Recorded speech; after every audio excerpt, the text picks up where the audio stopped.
Today we are looking at Unoriginal Buddy Cop Movie number 23,561, aka the story of one Officer Coffee as he does everything he can to overthrow a drug ring, dirty cops, all sorts of other criminal elements that are all tied to this one gigantic criminal cartel, while simultaneously babysitting his 10-year-old stepson, Kareem.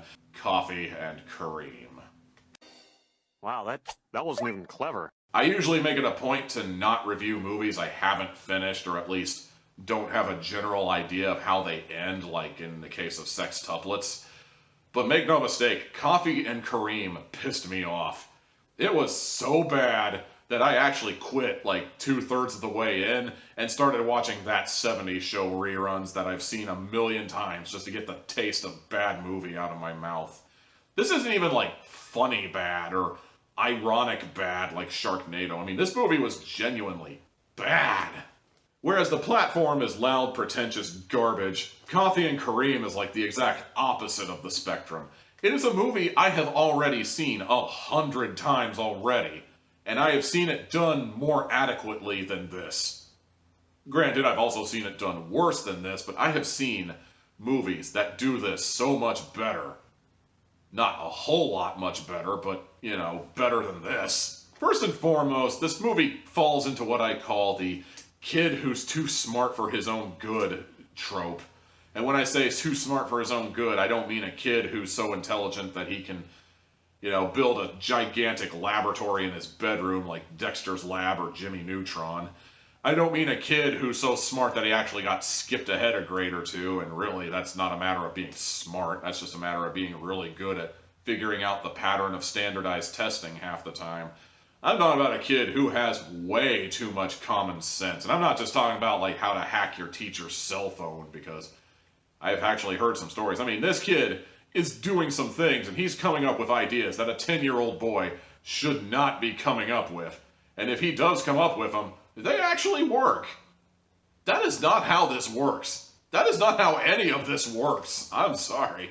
And just in case that wasn't obnoxious enough, I feel like this movie is rubbing the hashtag Black Lives Matter in my face every single chance it gets. Reminding me that every cop is dirty, every cop is racist, and the one cop in the entire movie, i.e. Officer Coffee, who actually isn't racist, accidentally says things that are racist, apparently, because, you know, he's white.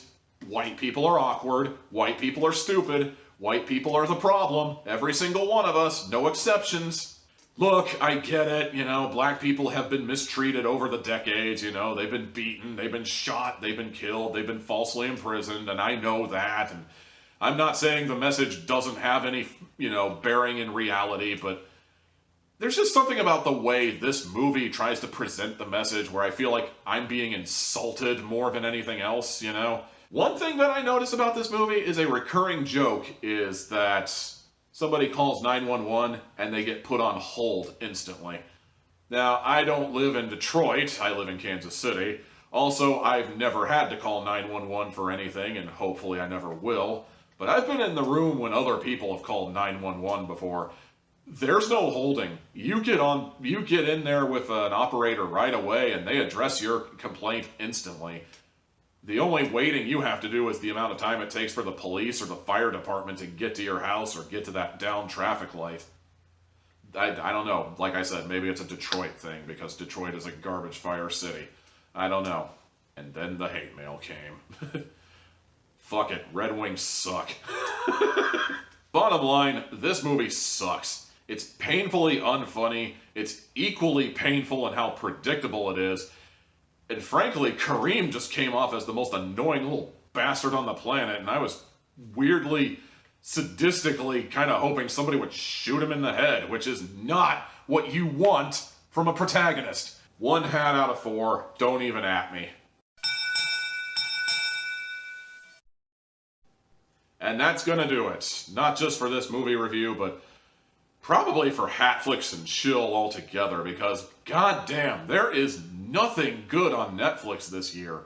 It is embarrassing how bad Netflix has gotten this year. I have not found anything that could hold my attention on the Netflix platform. You know, there's always just I'm thinking really hard about bringing back It Came from Pluto TV. I mean, yeah, all those movies are old, but, you know, maybe I'll find an obscure treasure that might be worth talking about. Or maybe I'll find a movie that I've always wanted to talk about but never had the opportunity until I came up with that platform. Until then, I think I'm done with Netflix for a couple weeks. Just done. I mean, seriously, what does it say about the platform when the most interesting thing that has come out on the entire platform all fucking year has been the Tiger King? Just think about that for a second. Yes, I know I'm rambling. I'm getting to the wrap up here. Shit. Like, comment, subscribe, ring a ding the bell if you mean it. You know, check out the channel for more Tommy Tealhack goodness. We'll see you next time. Fuck this. I am looking up something that is interesting. God, this movie sucked.